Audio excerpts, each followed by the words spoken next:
অনেক দিন ধরেই তো হলিউড বলিউড সব কিছুই হচ্ছে, এবার না হয় একটু টলিউডে ফিরে আসা যাক। বেশ কয়েকদিন আগে একটি মুভির ট্রেলার আউট হয়েছে, যার নাম হচ্ছে রাশ।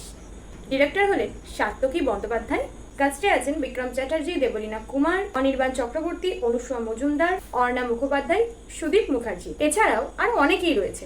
রাশ হচ্ছে খুব সিম্পল একটা ফ্যামিলি ড্রামা। এক কথায় রাশ বলতে নিজেকে খুঁজে পাওয়ার একটা গল্প।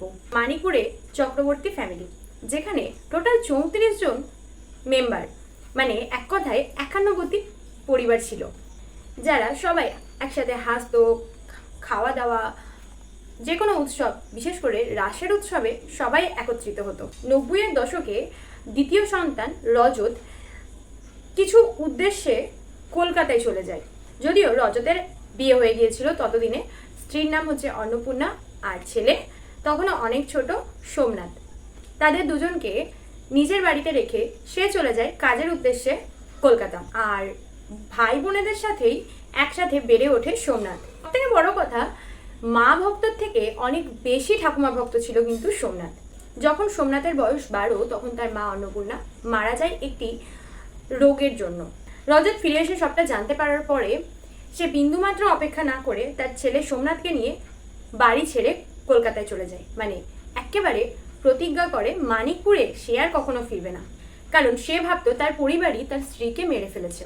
এই সোমনাথের রোলটা প্লে করবে বিক্রম চ্যাটার্জি। বিক্রম চ্যাটার্জি মানে সোমনাথ কিন্তু তার ফেলে আসা পরিবারকে আজও বলেনি। বড় হওয়ার পরেও সেই পরিবারের প্রতি তার যেন একটা অন্তরের টান রয়ে গেছে। তারপর সবটাই শুনে নেবে? সবটা শুনে নিলে তো মুভিটাই স্পয়েল হয়ে যাবে। তবে যতটা তোমরা শুনলে ততটা ট্রেলারের মধ্যে খুব সুন্দরভাবে বোঝানো হয়েছে। মানে একরকম গল্পটা তোমাদের সামনে মোটামুটি কোনো রকম লুকোছাপা না রেখে তুলে দেওয়া হয়েছে। না, এটা কোনো অ্যাকশন মুভি নয়, বা এখানে কোনো আদার্স মডার্ন টাইপের স্টোরি বা ইউনিক ধরনেরও কোনো স্টোরি তোমরা পাচ্ছ না। একদম simple family drama type story যেটা হয়ে থাকে, তার সাথে আবেগ জড়িয়ে আছে। এক কথায় বলতে গেলে ইমোশন, রাগ, অভিমান, খুনসুটি, স্মৃতি, ব্যাক স্টোরি, সাথে সম্পর্কের টান, এই সব কিছুর একটা ফুল প্যাকেজ হচ্ছে রাজ মুভিটি। আগেই বলে দিচ্ছি, এই মুভি কিন্তু সকলের ভালো লাগবে না। তাই যারা টেলিফিল্ম বা শর্ট ফিল্ম পছন্দ করো তাদের জন্য এই মুভিটি, কিংবা যারা যাত্রা, নাটক কিংবা ফ্যামিলি ড্রামা দেখতে পছন্দ করো, এই মুভিটা তাদের জন্য।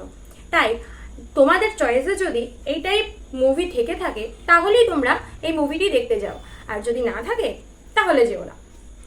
মুভিটি রিলিজ করছে 6 জুন 2025-এ। তবে এই ট্রেলার আউট হওয়ার পরপরই রিসেন্ট একটা গান সামনে এসেছে, যেটা হচ্ছে আমার একলা নিতাই। এটি একটি ফোক সং, যেটা আমাদের খুব বিখ্যাত একটা সং বলতে পারো, আর বলতে পারো না, এটা সত্যিই বিখ্যাত একটা সং। এক কথায় বলতে গেলে মাটির সাথে মিশে থাকা একটা ইমোশন বেস স্টোরি হতে চলেছে রাজ মুভিটি।